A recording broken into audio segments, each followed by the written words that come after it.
Abertura do Brasil em Construção aqui, Mauri Cruz, querido, deixa eu abrir os microfones aqui de vocês. Cara, eu gosto, é Saudações. muito simpática essa abertura, cara. É muito legal mesmo. Eu fico com a impressão assim de um Brasil que a gente vai chegar lá, que vai melhorar.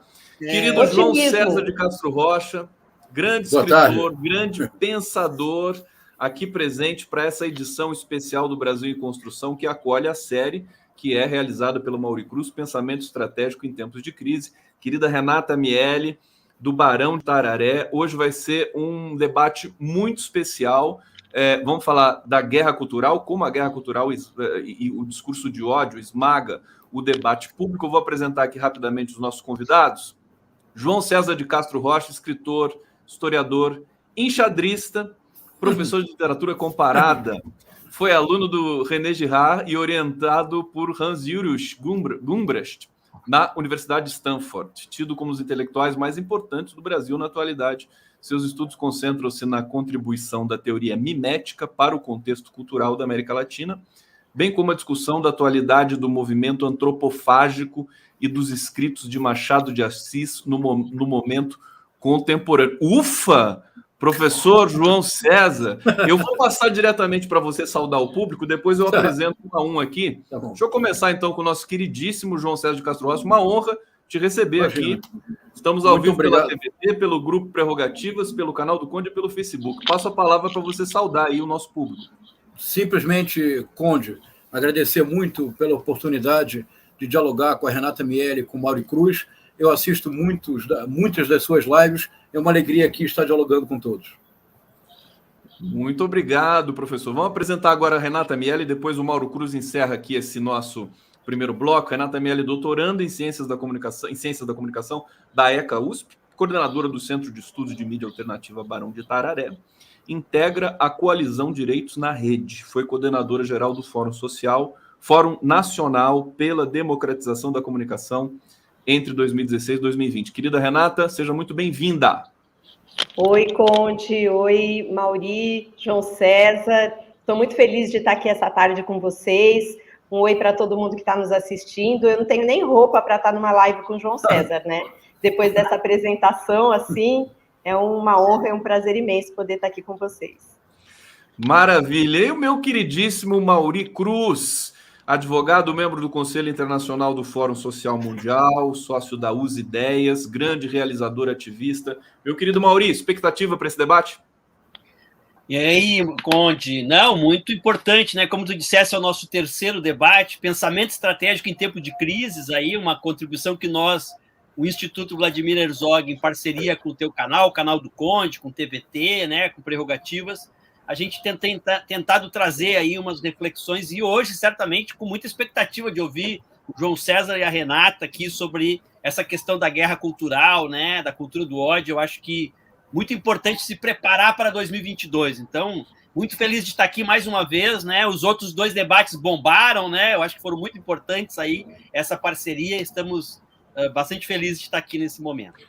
Obrigado, Mauri Cruz. Quero avisar o público que está nos assistindo aqui. O professor João César tem muitos livros publicados. O livro mais importante, o último, né? Estou dizendo que o último é o mais importante, depois o João César confirma se é isso mesmo para a gente, mas ele tem muitas publicações importantíssimas no cenário da literatura e da crítica brasileira. O livro Guerra Cultural e Discurso de Ódio, Retórica de Ódio, né? O link para você adquirir esse livro tá na descrição dessa live. E também o professor, depois eu vou passar aqui um pequeno vídeo, ele está oferecendo um curso sobre Guerra Cultural e Discurso de Ódio, e também o link está ali se você quiser se inscrever. Eu já vou passar a palavra para o João César, simplesmente mencionando que a gente está, talvez, no momento de transição, João César, da situação brasileira. A gente percebe que a guerra cultural, o discurso de ódio, como tudo que sobe e desce, tudo que começa termina, já está no momento. Eu queria saber de você se realmente nós estamos no momento aí de inflexão. João César de Castro Rocha. Bora, mais uma vez, muito obrigado, Conde, ao Mauri, a Renata pelo diálogo. Vamos lá, então. Eu tenho pensado muito ultimamente justamente numa transição, que é uma transição dupla e muito complexa. Então, vou pensar em voz alta. E aqui dialogamos.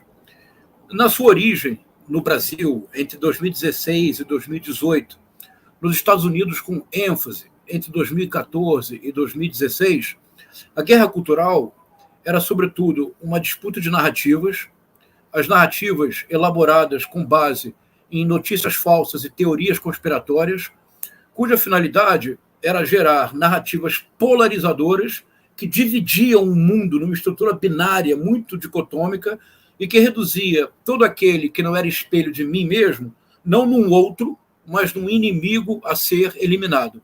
A guerra cultural, então, nesse primeiro momento, que é o momento que leva a extrema-direita a tomar o poder, a guerra cultural era, sobretudo, uma disputa de narrativas com função polarizadora, com a intenção de obter um ganho político imediato.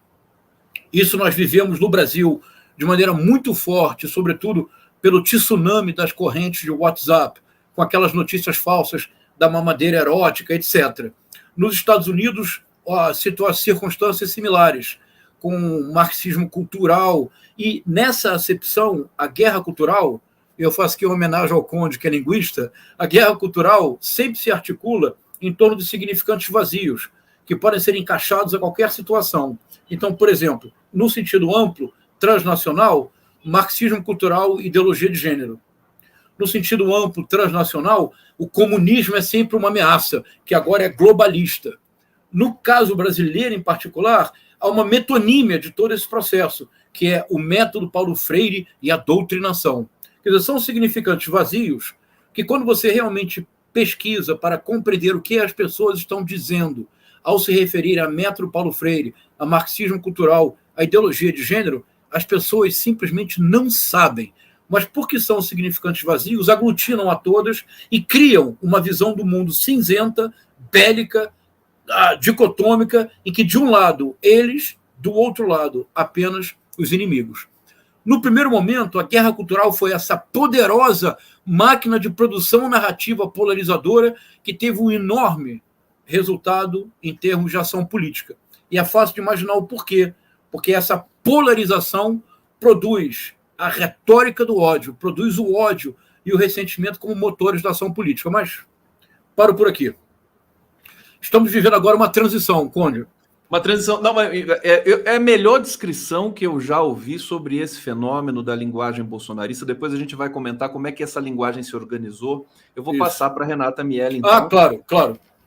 Para ela contar para a gente, enfim, como é que você concebe, como é que você desdobra também essa compreensão tão sofisticada e, ao mesmo tempo, tão compreensível, né? O esvaziamento é que produz essa atração social, cognitiva. Renata Miele, passo para você a palavra. Opa, deixa eu abrir o microfone aqui. Pronto. Tá aqui, obrigada, Conde. Então, eu compartilho muito dessa visão já do João César, a gente, inclusive...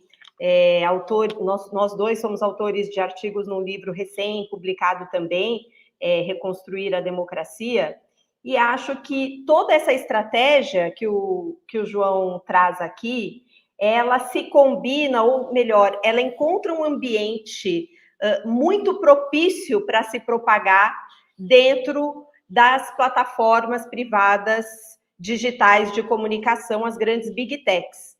Porque o mecanismo de funcionamento dessas grandes plataformas privadas, ela é um mecanismo automatizado, baseado em algoritmos de aprendizagem de máquina, que lidam, né, que usam os nossos dados pessoais, as nossas informações, nossos hábitos de navegação, para traçar perfis psicométricos e, a partir desses perfis, direcionar os conteúdos que cada indivíduo tem está mais propício a acreditar.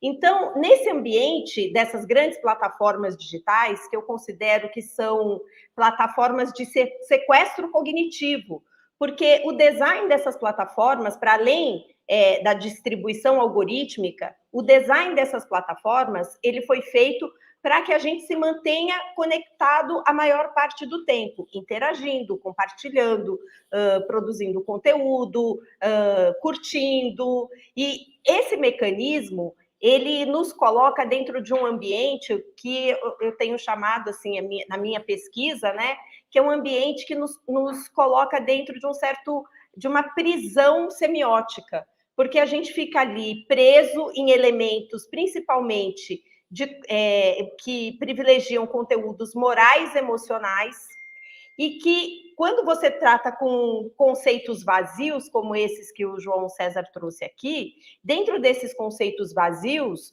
você aciona principalmente aqueles elementos que despertam a emoção da pessoa.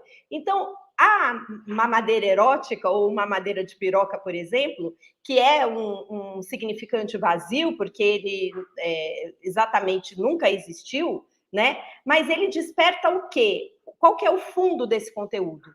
É um conteúdo de caráter moral e emocional, porque as pessoas sabem que aquilo não existe.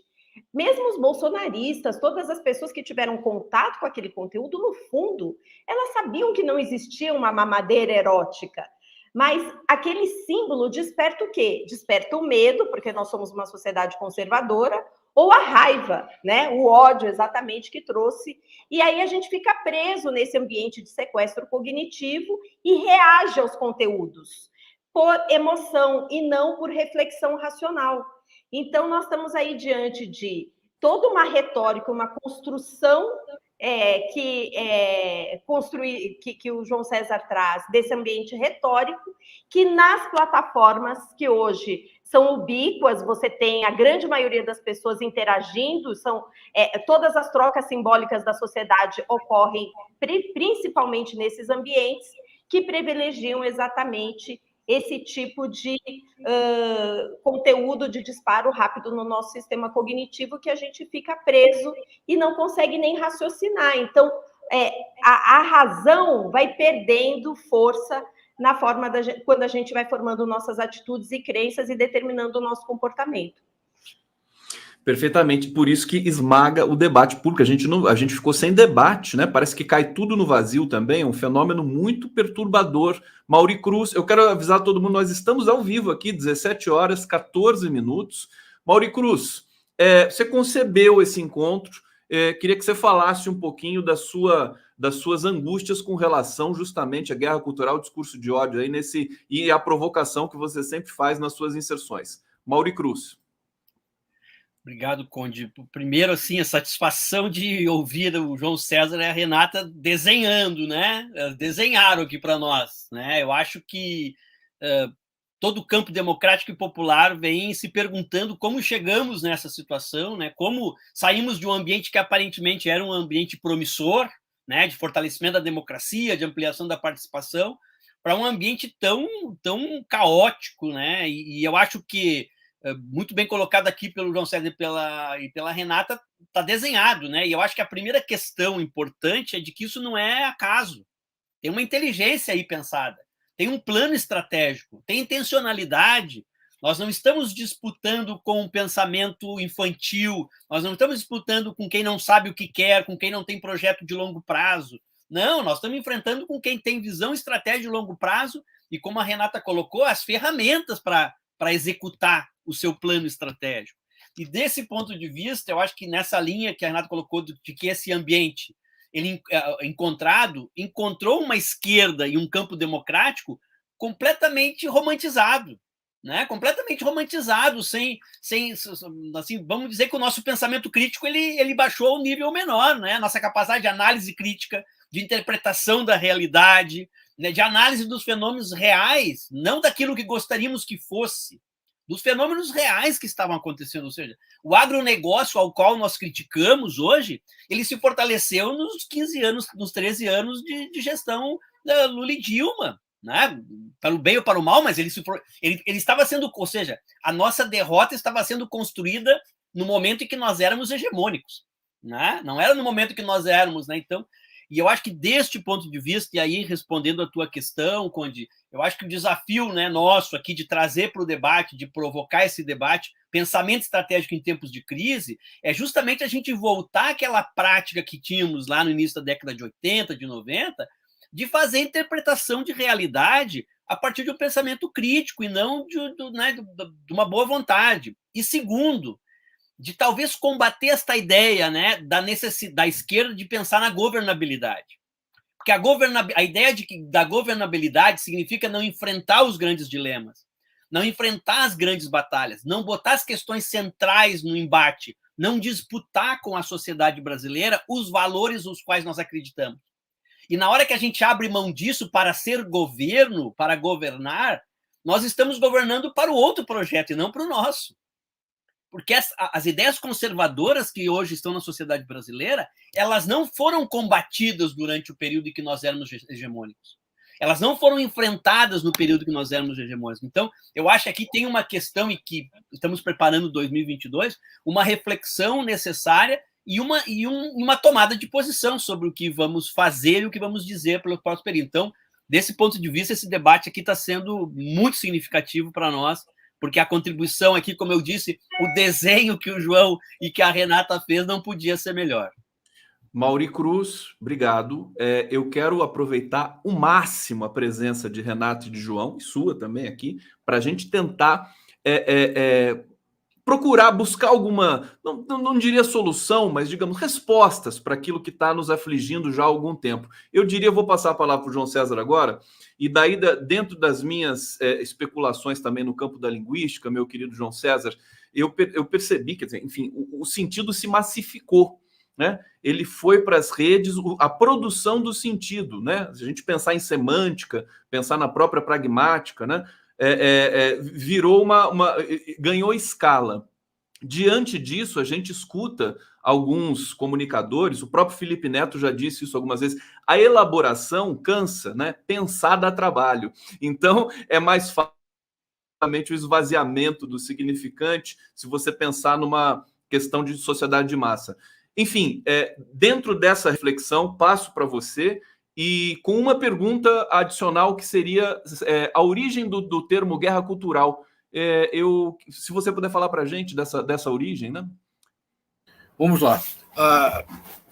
Respondo de imediato, vou voltar a um ponto que a Renata mencionou, que eu achei interessantíssimo.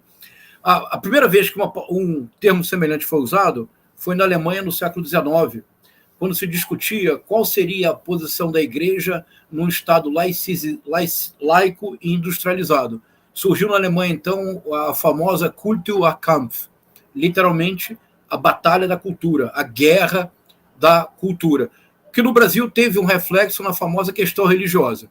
Então, sempre quando se trata de guerra cultural, o que está em jogo são visões de mundo opostas. Agora, Conde, não é isto o que é guerra cultural no sentido norte-americano e no sentido bolsonarista. Porque no sentido norte-americano e no sentido bolsonarista, não se trata da oposição de duas visões de mundo.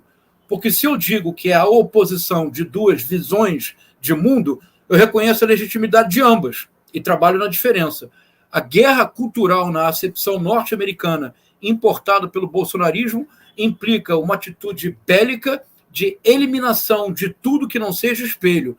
Guerra cultural, então, é sinônimo de retórica do ódio. Agora, por que, Conde, eu proponho que nós chamemos de retórica e não de discurso de ódio? Porque discurso de ódio, que é algo muito importante que se leva em consideração, a própria ONU, há 2 anos atrás, lançou um documento de como enfrentar o discurso de ódio no mundo contemporâneo. Porque nós sabemos que o discurso pode ser de ódio, mas esse discurso é performático. Ele pretende passar da palavra para a ação. Na primeira motociata do Bolsonaro, feita aqui no Rio de Janeiro, no aterro do Flamengo, quando terminou a motociata, um jornalista da CNN foi cercado pela massa bolsonarista. Ali, em 45 segundos, a síntese do Brasil contemporâneo e a síntese do bolsonarismo. Eles começaram a gritar: lixo, lixo, lixo. Claro, CNN lixo, Globo lixo, extrema imprensa. Uma voz se destacou e disse: lincha. Por um breve instante, os dois verbos se conjugaram, lixo, o substantivo e o verbo. Lixo, lincha, lixo, lincha. Rapidamente, lincha se tornou a palavra dominante. Nessa hora, o repórter olha apavorado para trás, ele é cercado por policiais que o levam para uma viatura e ele é retirado do ambiente. Passar do lixo, palavra, substantivo, para o lincha, verbo concreto de eliminação física, é todo o desejo do bolsonarismo.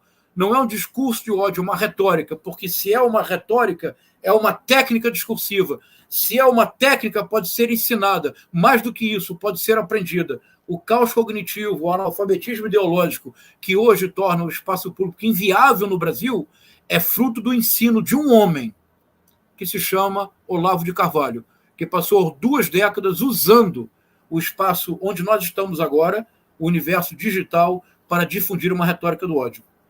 Tenho tempo de fazer um acréscimo? Total. Fica à vontade. Não, rápido, porque eu quero escutar a Renata e o Mauri. Eu tenho pensado numa questão que me parece muito séria. É uma hipótese nova. Vou ser muito sintético. Eu acho que nós precisamos compreender, e aqui que eu vou retomar o ponto da Renata, que é importantíssimo, Renata. Eu tenho pensado a seguinte hipótese, Renata, veja o que você acha. É, inclusive, nova em relação àqueles nossos encontros anteriores. Nós não estamos percebendo que a extrema-direita transnacional chegou ao poder porque há um acordo não planejado, mas por isso mesmo ainda mais forte, entre linguagem algorítmica e visão do mundo da extrema-direita. O algoritmo só pode funcionar se ele for um mecanismo de redução de complexidade. Caso contrário, a complexidade enorme interna do universo digital não seria possível. Então, linguagem algorítmica, 0, 1, ou, para dizer em termos populares, sim, não. Para o algoritmo, não há literatura, não há o talvez. É isto ou aquilo. O algoritmo nunca leu Cecília Meirelles, não pode ser isto e aquilo. Isso é o próprio da linguagem algorítmica. Por isso, as redes sociais criam naturalmente bolhas. Naturalmente, porque é parte da própria dinâmica de espelhar o mesmo. Agora, a visão do mundo da extrema-direita é algorítmica. A visão do mundo da extrema-direita é binária, é cinzenta, é dicotômica, é sim, eles, não, todo o resto. É 0, o próprio espelho. É 1, o mundo que não se adapte a eles. Portanto, a extrema-direita ela se locomove com enorme facilidade no universo digital, porque a extrema-direita tem uma visão de mundo algorítmica, ao passo que o próprio do campo democrático, do campo progressista, do campo da esquerda democrática é a nuance, a complexidade. Isso ajuda a compreender a nossa dificuldade com o universo digital. Eu deixo isso agora para as considerações finais, mas queria propor essa hipótese nova, Renata. Gente, olha o que foi dito aqui nesse momento. Depois já estou pensando em recortar esse trecho, já vai ser feito. Agora, Renata, passando direto para você, estamos chegando na metade do programa, mas eu acho que vai render muito isso aqui ainda. E se for o caso, a gente estica um pouquinho, porque não pode perder essa oportunidade. Renata Miele, querida, passando para você. Então, eu inclusive digo assim, aí estou falando não mais tanto como militante do campo da democratização da comunicação, mas mais na minha pesquisa, no meu doutorado, e tem um trecho que eu digo assim, que o algoritmo, ele não tem contexto, ele não tem ética, ele não tem história, ele não tem nuance, exatamente isso, o algoritmo é algo binário, que existe para reduzir complexidades e para executar de forma eficaz uma tarefa. Então, cada algoritmo tem a sua tarefa. No caso das grandes plataformas de redes sociais, que são as big techs, aí estamos falando aqui do Facebook, Twitter, etc., qual que é a tarefa para a qual o algoritmo foi desenvolvido? É manter as pessoas mais tempo conectadas, interagindo, para que se coletem mais dados, para que a gente seja mais ainda alvo dos leilões de publicidade, para que essas plataformas se monetizem. Então, o algoritmo, além dele estar dentro dessa lógica binária da direita, ele tem um propósito. E o propósito dele não é melhorar a esfera pública de debate. O propósito do algoritmo não é fazer com que as pessoas dialoguem, porque para que você tenha uma democracia de alta intensidade, você precisa do choque dos contrários, você precisa do debate, você precisa da polêmica. Sem polêmica, sem debate, sem a possibilidade de contraposição, que muitas vezes é incômoda, mas que precisa ser feito dentro de parâmetros racionais, claro, emocionais também, porque nem toda emoção é ruim. Então, se você se emociona quando o Bolsonaro diz que a vacina não deve ser aplicada, ou todas as coisas absurdas que ele fala, essa emoção é boa. Agora, quando você desperta uma emoção com o propósito de modular o comportamento para atingir um determinado fim, é isso que a direita faz usando os algoritmos, isso é péssimo. E isso está corroendo as premissas básicas do debate racional e da esfera pública. Então, sem dúvida nenhuma, esse é um problema, né? Por isso que nós precisamos discutir para além da superficialidade. Nós não podemos tratar como natural o fato de que hoje todas as trocas simbólicas da sociedade estão sendo mediadas por esses mecanismos automatizados, né? Então, tem um campo, né, que eu acho que a gente já conseguiu superar, digamos assim. Quando a internet nasceu, havia uma visão, digamos assim, ufanista do papel da internet, né? Os apocalípticos e os integrados, né, digamos assim. Então, a primeira fase foi assim: nossa, a internet, nem precisamos mais discutir a democratização da comunicação, porque a internet já democratizou a comunicação.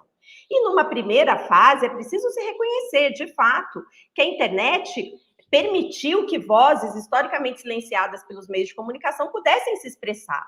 Mas hoje, à medida em que a internet é fagocitada por essas plataformas digitais privadas que têm esses propósitos, nós não temos a melhoria do espaço público, aquela ideia e aí eu concluo, porque também quero ouvir mais o Mauri e o João César, mas aquela ideia do iluminismo, né, que fundou as bases dos direitos humanos fundamentais, né, a própria ideia dessa liberdade de expressão do indivíduo.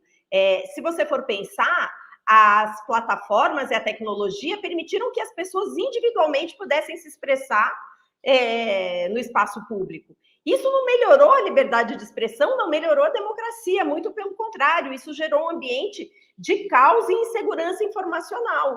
Aliado à falta de credibilidade dos grandes meios de comunicação de massa, ao monopólio dos grandes meios de comunicação de massa, essas plataformas de sequestro cognitivo achatou o debate público. Então, nós precisamos enfrentar esse modelo, que é um modelo de negócios e que é um modelo hoje de controle social. Você imagina o que vai ser do mundo quando os propósitos do Meta, porque agora o Facebook é Meta, de se construir um metaverso, se isso se concretizar. Quer dizer, como é que vai ser a vida das pessoas, né? E o debate público e a democracia? Então, nós precisamos enfrentar essa discussão muito profundamente. E eu tenho todo acordo aí com o que disse o João César. Renata Miele, também uma fala muito contundente aqui, e lembrar que o Zuckerberg, a volúpia com que ele mudou o status e o nome do grupo para Meta foi impressionante, né? Quer dizer, vai mergulhar de cabeça. Eu achei que foi até precipitado. Deixa eu trazer alguns comentários aqui. Merielle está dizendo: estou paralisado com as palavras do João. Putz, olha que bacana, o pessoal aqui curte. Guilherme Lima, excelente debate. Suzy Tomazini, ótimo debate. Aqui o André Luiz Gidra já é mais emocional aqui. Do cacete, João, tá falando aqui. E o Guilherme, estica, legal. É um pouco algoritmo isso que está circulando aqui no bate-papo. Mauri, você que fala agora, eu tô aqui numa angústia danada, pensando assim, será que a esquerda vai ter de se virar algoritmo aqui também para conquistar espaço? O que a gente vai ter de fazer para disputar esse espaço aí que ficou difícil, mas que há inflexões nesse momento pelo mundo? Vamos lá. Pois então, Conde, eu estava realmente pensando nos desafios aí que essas questões colocadas pelo João e pela Renata nos colocam, porque, como eu disse, tá bem identificado os desafios e que tem um... Aliás, isso que a Renata colocou, a gente ficou feliz e saudou a internet, sim, teve um avanço, mas ela é uma ferramenta dentro de uma sociedade capitalista, de um sistema capitalista. Então, volta aquela coisa meio romântica, assim, parece que deu um apagão aí durante um tempo de que a luta de classe acabou, né? Que o capitalismo não está pensando e planejando e organizando a sua perpetuação na sua visão absurda. Nós nunca tivemos na história da humanidade, né, uma concentração de renda tão absurda como temos hoje. E se tu olhar quem são os poderes econômicos, são os poderes econômicos, né, das Big Data, ou seja, esses é que são os donos do mundo. Né? Eles é que estão se apropriaram. E os estados nacionais perderam importância. Né? O fenômeno do Uber, todos nós aqui estamos bem acostumados. Ou seja, a Uber se espalhou pelo mundo ignorando a existência dos estados nacionais. Né? Ela e o aplicativo, o motorista e o usuário. Né? Então, seja, demonstrando que os estados nacionais, aquela ideia, né, da nossa visão né, da democracia a partir de estados nacionais autônomos, democráticos, populares, essa estrutura foi balançada. E eu acho que o nosso desafio é realmente como construir uma resistência e construir uma outra alternativa que não seja depender dos sistemas que estão aí, porque ao depender dos sistemas que estão aí, a rédea da transição continua na mão do sistema, continua na mão do capital. Né? E eu acho que aí sim é um desafio, e como a gente está falando aqui da questão cultural, é um desafio, inclusive, cultural da nossa discussão do que é ser esquerdo, o que é ser democrático. Uma questão que a gente tem debatido muito nos nossos movimentos sociais, no processo do Fórum Social Mundial, é a relação com os nossos territórios. Né? Muitos de nós, dos nossos movimentos, perdeu conexões com os seus territórios. Né? Perdeu a origem dos movimentos sociais brasileiros, né, que permitiu a luta pela democracia, eram movimentos territorializados. Nós tínhamos poder nas nossas comunidades. Nós tínhamos inserção e legitimidade nas comunidades. Hoje nós somos uma rede de movimentos nacionais e globais. Né? Nós temos uma dificuldade, muitos movimentos nossos têm uma dificuldade dessa questão da inserção territorial. Então, essa reconexão, eu acho que é sem perder aquilo que nasceu com o fórum aqui, né? Uma visão global com uma ação local. Né? Não há contradição entre o global e o local, mas tu não pode perder o local, tu não pode perder o teu vínculo com o local. E esse debate de valores, nós não podemos abrir mão de debater os valores. Nós não podemos abrir mão de debater os valores. E aí tem uma questão, já que eu estou aqui nos linguistas, né, que é a questão das palavras, dos termos, né? Porque a democracia, quando a gente fala em democracia, para nós tem um significado. Para uma parcela muito grande da população, a palavra democracia lembra eleição, lembra político, lembra corrupção. Né? Agora, quando tu pergunta para essas pessoas, tá, mas tu abre mão de tomar decisão sobre a tua vida? Não, eu não abro mão de tomar decisão sobre a minha vida. Portanto, ao fim e ao cabo, o valor da participação, do poder, da necessidade de cada cidadão e cidadã decidir a sua vida, continua na base da sociedade. Agora, o símbolo da palavra democracia, ela não representa esse valor. Então, eu acho que aqui tem uma necessidade, inclusive, do nosso signo. Nós estamos aí nas campanhas. Então, tem uma questão de reconstruir, só para concluir, Conde, de reconstruir os simbólicos reconstruir as utopias que a gente fala muito, que é uma ação necessária para a gente estar armado para fazer esse enfrentamento nessa chamada guerra cultural. Gente, depois desse programa, eu vou fazer um programa chamado Gente. Depois de cada fala, eu tenho que soltar. Deve ser um significante. Enfim, ele está pleno do meu sentimento, sem dúvida nenhuma. Acabei pensando que está esquentando o nosso pensamento aqui, né? Se democracia também é um significante vazio, né? Eu acho que a gente podia discutir isso também, se der tempo aqui, porque são várias nuances, são vários signos trocados também, nos quais a gente se empenha, nos quais a gente se debruça. Eu queria dizer, eu vou antes de passar para o João César, eu quero colocar a capa do livro dele aqui na tela, vou colocar daqui a pouco, vou soltar o vídeo do curso que ele está oferecendo, já dizendo para todos que o link para a inscrição no curso está na descrição dessa live, mas dizer, João, Mauri e Renata, eu fiquei lembrando aqui do trabalho, por exemplo, daquele juiz, como é que é o nome dele? Rubens Casara, do Pedro Serrano. A gente está com uma geração de formuladores e de pensamento que a gente vai ter de discutir democracia, Estado soberano, redes sociais, né? Tudo de novo, né? Tudo virou... É um momento desafiador para a humanidade, sem dúvida nenhuma, né? Em todos os sentidos. Deixa eu colocar aqui a imagem do livro do João César. Olha só, a capa é fantástica, aquela foto do Bolsonaro com a criança, né? Guerra Cultural, Retórica do... E a tarja, né? Genial isso aqui, viu? Parabéns, João César.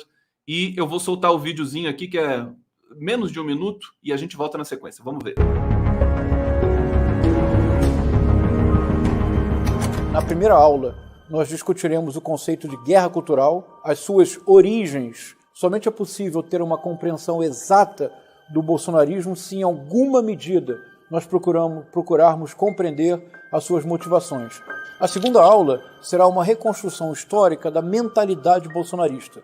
Na terceira aula, discutiremos a ascensão da direita, mas sobretudo da extrema-direita no Brasil, a partir de uma análise cuidadosa da retórica do ódio, tal como ela foi ensinada por Olavo de Carvalho. No quarto e último encontro, o que fez Jair Bolsonaro para chegar ao Planalto. A esperança deste curso é que ele nos ajude a refletir de maneira serena e objetiva sobre a crise que vivemos no Brasil de hoje.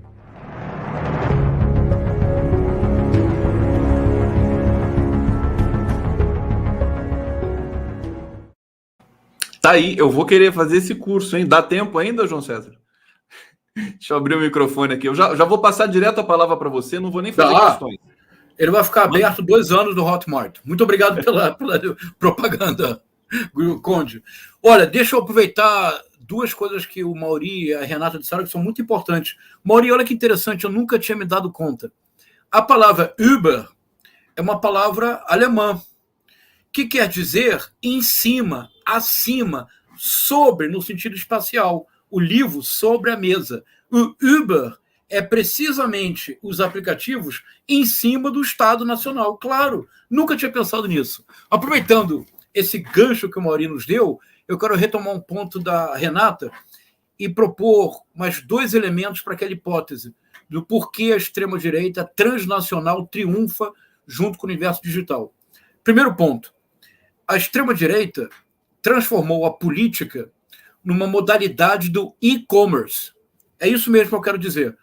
A extrema-direita transforma a política numa modalidade do comércio digital. Não é apenas o Steve Bannon e a Cambridge Analytica que trouxeram para a política a ideia da definição de perfil de usuário para o relacionamento da chamada campanha do microdirecionamento digital, em que a campanha política deixa de ser majoritária, deixa de se relacionar ou tentar se relacionar com a cidadania e se dirige de maneira especializada para perfis de usuários que foram definidos pelas redes, pelos algoritmos. Isso quer dizer que a extrema-direita em todo o mundo monetizou a atividade política. A monetização da atividade política por meio do universo digital é uma chave para compreender o êxito da extrema-direita. Um único exemplo.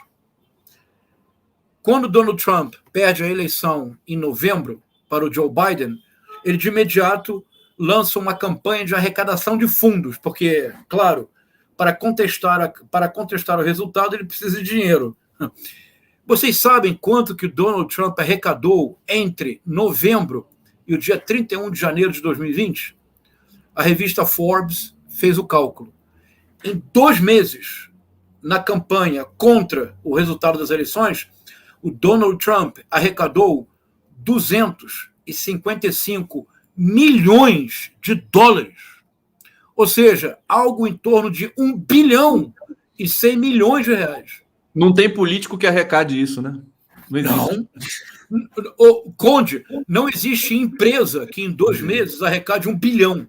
Então, a monetização da política é um dos segredos da extrema-direita transnacional. Isso é muito, muito, muito importante. No Brasil, é indissociável. Os apoiadores de Bolsonaro, eles são indissociáveis de formas diversas de monetização. Para quem eu monitoro algumas redes bolsonaristas, é incontornável. Há uma passeata, há uma reunião, sempre há um cartaz com Pix, porque é preciso alugar o caminhão, porque é preciso confeccionar cartaz. A monetização na política levou a uma nova profissão, que eu chamo do MEI, que é o microempreendedor ideológico. Todo bolsonarista é potencialmente um MEI e torna a sua militância política fonte de lucro. Mas não é no Brasil, é no mundo inteiro. Cortar essa monetização é fundamental. Último ponto, que é dentro dessa hipótese nova que eu estou tentando desenvolver. A extrema-direita ela se relaciona com o universo digital de maneira tão intrínseca e tão profunda, e creio que se nós compreendermos, é um enorme avanço para 2022. O tempo do universo digital é a grande novidade da internet. Não é a capacidade de transmissão de dados, não é a capacidade de acumular informação, porque tanto velocidade em transmissão e capacidade de acumulação são valores relativos porque históricos. A grande novidade da internet é a produção de uma simultaneidade de 3 eixos que sempre estiveram separados e cuja separação nos tornou humanos, permitiu as humanidades, inventou a universidade, tornou a narrativa o gesto propriamente humano. Quais são os eixos que o universo digital traz para uma relação de simultaneidade que ameaça trazer todo o espaço público e as democracias modernas ao colapso? É que hoje o universo digital permite a simultaneidade dos seguintes eixos. Uma ação está ocorrendo, ela é transmitida no instante mesmo da sua ocorrência, ela é recebida no instante mesmo da sua transmissão, que coincide com o instante da ocorrência, e, em muitos casos, a forma da recepção pode impactar a própria ocorrência, criando um círculo de uma simultaneidade que é propriamente maquínica, não é humana, porque o que caracteriza o humano é o tempo, é a pausa, é a reflexão, é a abertura de uma defasagem temporal entre o ato e a sua interpretação.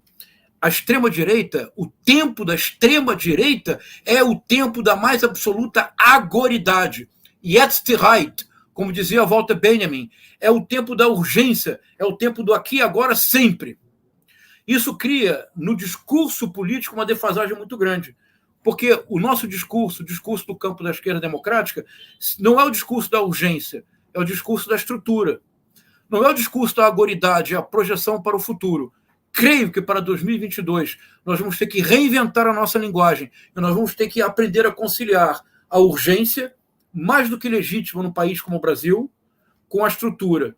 A agoridade, cuja legitimidade deve ser reconhecida com a necessidade do projeto de futuro. Ou seja, eu estou tentando compreender a dinâmica interna do sucesso da extrema-direita transnacional no universo digital, porque se a minha hipótese fizer algum sentido, é o primeiro passo para combatê-la.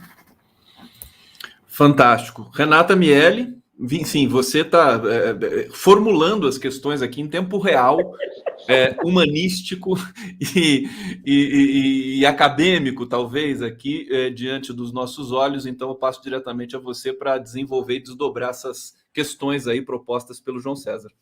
Não, eu tenho muita afinidade com as reflexões do João César, e é isso, né? Eu acho que é essa caracterização, assim, em geral, que a gente está fazendo desse ambiente, que é exatamente esse ambiente de um sequestro cognitivo que implica numa insegurança informacional e olhando para a área que eu estudo, que é mais a semiótica, que é o que a gente está chamando de um inferno semiótico, ou seja, as pessoas não conseguem. E para nós, que somos de um campo que, historicamente, assentado na racionalidade do argumento, né, cuja toda a construção política, teórica, ideológica, exige o argumento racional, a esquerda perde espaço, porque o design dessas plataformas, ele é desenvolvido para cada vez mais deslocar os processos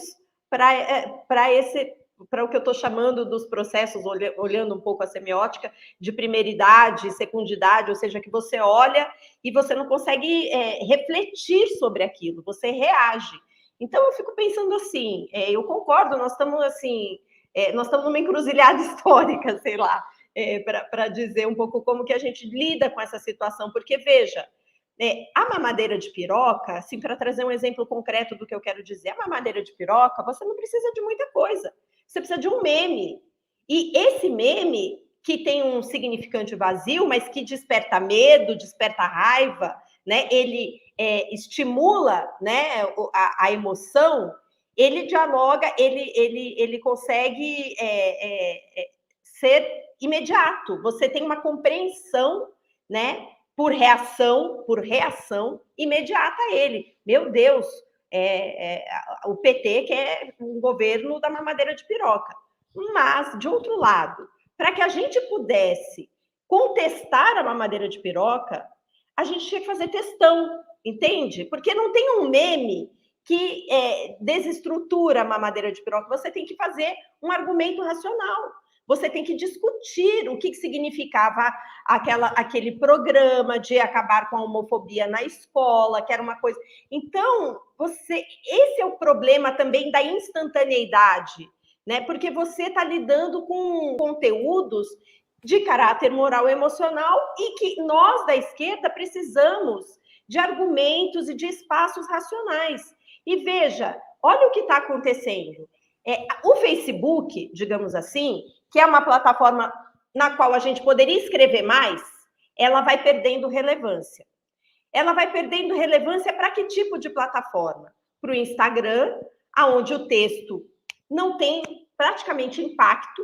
Quem é que lê texto das imagens? Tem muita imagem que tem texto, mas a maioria das pessoas não lê, curte. E assim, e é por reação. Ou, vamos lá, Reels e TikTok, que é o quê? Que a gente tentar fazer disputa ideológica com a dancinha. Gente, eu não quero ser agressiva com quem faz as dancinhas, tá?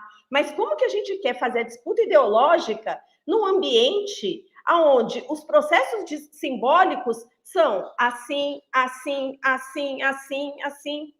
Então, assim, não tem. Então, esse que é o grande problema. Essas plataformas, elas estão interditando a possibilidade da gente fazer o que o Mauri disse, que é resgatar os nossos valores, que é fazer um debate contextualizado, aprofundado. E nos grandes meios de comunicação de massa, o que a gente tem? A gente tem um monopólio privado que tem o interesse do grande capital. Nós não temos espaço ali. E a internet foi fagocitada dentro dessas plataformas, porque as pessoas não navegam mais na internet. E pior, elas navegam pelo celular, aonde a grande maioria dos brasileiros tem pacote pré-pago e só pode estar dentro das plataformas Big Techs. Porque quando eu clico para assistir, para ler um texto fora do Facebook ou fora de qualquer lugar, aparece aquela mensagem: você tem certeza que você quer fazer isso? A partir de agora vai descontar do seu pacote de dados. Então, esse que é o dilema. O que a gente precisa fazer? Regular as grandes plataformas digitais, para ter transparência algorítmica, para ter transparência em impulsionamento e publicidade por conta da monetização da política que se dá dentro dessas plataformas. Essa é a pauta urgente que a gente tem no momento. Renata Miele, perfeita fala aqui, incrível. Olha só, Elizabeth Cristina Joia está dizendo: há quem tenha medo de que o medo acabe, citando Mia Couto. Olha só o nosso público aqui, super qualificado, super envolvido. Vou passar para o Mauri, nós temos aqui 10 minutos, eu quero fechar nesse momento, porque eu acho que fica um debate redondo, né? 1 hora cravado, ao vivo na TVT de São Paulo, na Grande São Paulo. Nós estamos sendo assistidos por muitas casas na Grande São Paulo nesse momento, na TV. É um outro suporte que não a internet, né? Que é interessante. E aí vou pedir para a gente acelerar, né? Para a gente poder fazer para todo mundo aqui meio que fazer a amarração, e deixando uma questão, que é, diante de tudo isso, a gente vê uma figura como o ex-presidente Lula, sem essa sofisticação algorítmica que a gente está mencionando aqui, sem essa sofisticação da extrema-direita, ganhar espaço e conquistar espaço diante de um cenário que é difícil e que aponta, talvez, uma inflexão no mundo. O mundo está de olho aqui, a gente vê que o Bolsonaro está muito fragilizado. Então, eu queria só deixar a questão, quer dizer, nós podemos ter esperança de que o sentido prevaleça, né? Eu falo muito de sentido em função da análise do discurso, né? Produção do sentido. O sujeito é um predador de sentido, ele quer sentido. Será que esse é um ciclo que vai passar e a gente volta, digamos assim, a produzir a história? Enfim, eu me estendi, peço desculpa. Mauri Cruz, passo para você e depois a gente faz a última rodada aqui. Mauri, tem que ligar o microfone, querido. Tá. Não, eu acredito que sim, e assim, sendo esperançoso, né? Não do esperar, mas do esperançar ativo, como o Paulo Freire coloca. Eu acho que o Brasil em especial, os movimentos sociais, a sociedade civil organizada, as nossas construções que nós fizemos nas últimas décadas, elas nos habilitam para enfrentar os dilemas. Eu acho que nós estamos habilitados para enfrentar. Nós precisamos ter capacidade, nós temos que ter consciência. Eu acho que esse debate aqui está mostrando, né, ele está apontando. Eu acho que às vezes as pessoas querem enfrentar os problemas e não conhecem, não compreendem os problemas. Né? Por exemplo, essa questão que eu estava ouvindo o João Serra falando sobre o imediato e fazendo esse feedback ali, né, com o período anterior da nossa luta social popular, nós estamos ali vinculados às dores imediatas, porque essas dores hoje são tão ou maiores do que eram há um tempo atrás, do que eram lá na década de 80. Né? Então, ali onde está o sofrimento, é onde está a dor, onde está o enfrentamento da população pobre brasileira com esse sistema que lhe oprime, né? É ali que está a solução, é ali que está a possibilidade, e é a partir da escuta. A esquerda, a sensação que tem é que a esquerda ela subiu um degrau e ela perdeu conexão, ela não escuta, ela não está tendo capacidade de escuta. É a partir da escuta para construir isso que o João César falou, dos novos simbólicos, dos novos termos, das novas questões, né, os nossos valores ditos de formas compreensivas. Eu acho que é isso que é o desafio que nós estamos. E acho, assim, Conde, que a gente veio esse ano, foi um ano interessante, a gente teve aí muitas mobilizações no Brasil, mobilizações potentes. Aqui em Porto Alegre, estou falando de Porto Alegre, as nossas últimas mobilizações foram muito interessantes, porque tinha muita juventude, não era aquela militância tradicional, digamos assim, aquela mais orgânica, né? Eu acho que nós estamos num momento interessante. E vamos ter aqui o Fórum Social das Resistências e o Fórum Social Justiça e Democracia, de 26 a 30 de janeiro, que vai ser um momento importante de reflexão. O João César vai estar aqui, a Renata estará aqui, esperamos que tu também, Conde, possa estar aqui presencialmente, né? E é um momento de nós, com os movimentos sociais, com a militância popular brasileira, discutirmos essas questões e sairmos aqui com alguns pactos, com alguns acordos, com algumas ferramentas para enfrentar esse ano que não vai ser um ano fácil. Tem gente achando que vai ser um passeio. Eu acho, sim, que o companheiro Lula, o presidente Lula, ele consegue estabelecer um diálogo com o emocional, com o emotivo da população brasileira. Né? Ele é diferente de nós, digamos assim. Né? Eu acho que ele é diferente de nós. Ele sintoniza, ele consegue conversar, mas isso só não dê conta, certo? Porque a disputa política ela é maior, a disputa política é mais ampla. Então, eu acredito que a gente tem, assim, condições de enfrentar esse contexto tão adverso que a gente está vivendo nesse momento.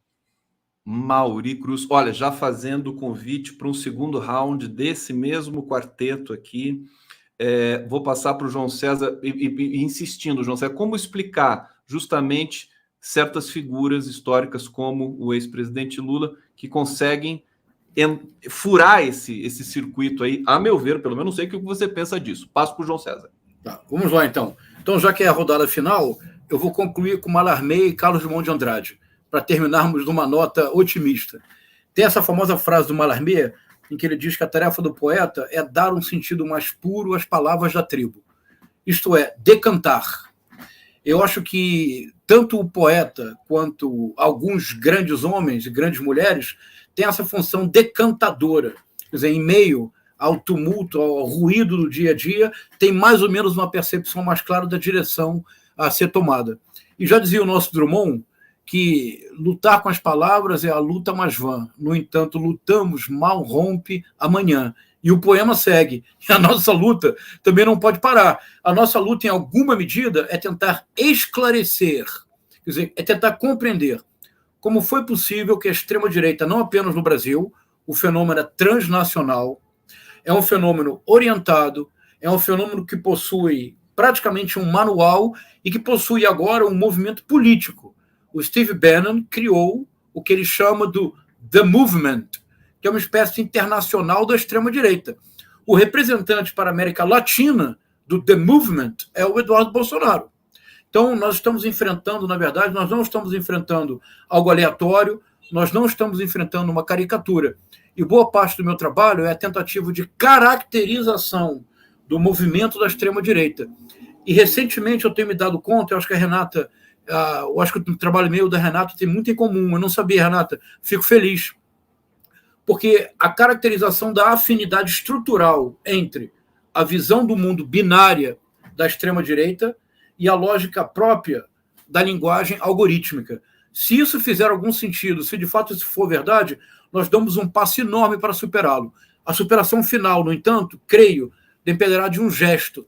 O gesto é: nós não podemos mais, em tempos de universo digital, em tempos, como dizia a Renata no princípio, em que agora, potencialmente, todos têm voz, potencialmente há uma subjetivação completa do universo da enunciação, porque todos têm acesso, todos podem ter um canal de YouTube, todos podem ter uma conta de Twitter, etc, etc, etc. Não cabe mais a um líder, a uma pessoa, dar o sentido mais puro às palavras da tribo. Esse é um esforço cada vez mais coletivo. Nós, da esquerda democrática, precisamos ocupar as redes sociais, como, aliás, Conde, você está fazendo agora. Como existe a TV 247, a TV DCM, a Cotter TV, a TV Resistência, como há muitos youtubers, os galãs feios, Meteoro, Henri Bugalho, Jones Manuel, Ju Furno, há um número cada vez maior de pessoas que procura criar um conteúdo alternativo. Nós não somos reféns do algoritmo. Nós podemos tornar o universo digital uma plataforma de diálogo, mas nós vamos precisar nos despir de preconceitos e compreender que nós não dispomos mais de um único espaço público, como era antigamente. Hoje há uma pluralidade de espaços públicos, cada um deles com uma linguagem própria. A nossa tarefa é ocupar esses espaços e aprender essas linguagens. Lutar com palavras.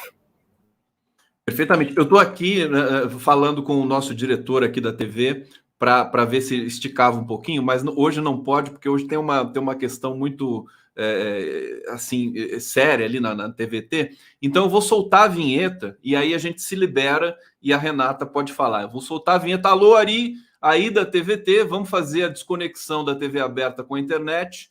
Deixa eu achar minha vinhetinha aqui, que só tem 10 segundos para ele poder encerrar a transmissão na TV aberta e a gente encerrar aqui o nosso debate. Vamos lá. Live do Conde.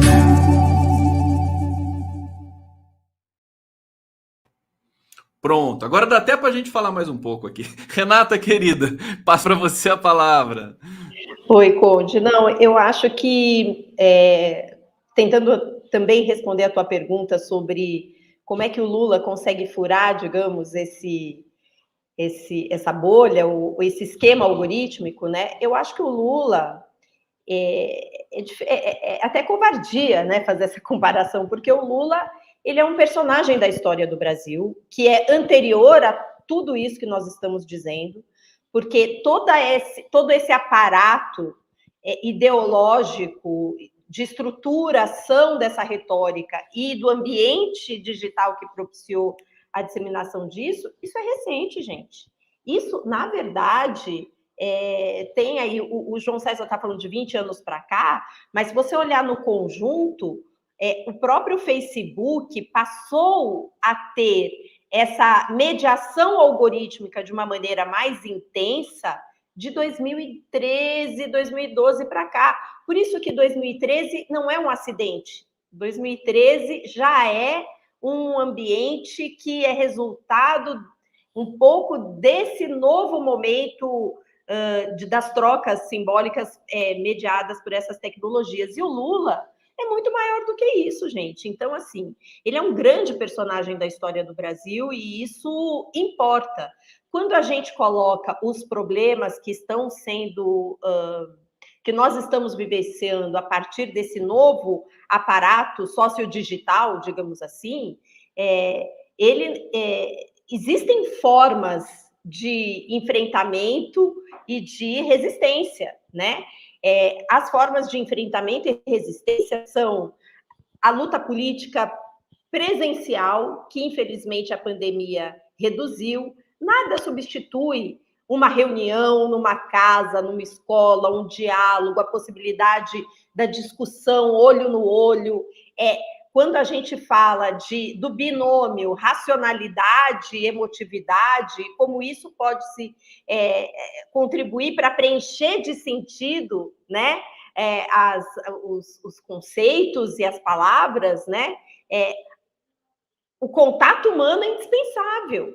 O problema é que nós estamos vivendo numa sociedade que está apostando para poder ampliar a rotação do capital, para poder superar a própria crise de acumulação do capitalismo, ela está apostando na individualização de uma forma radical.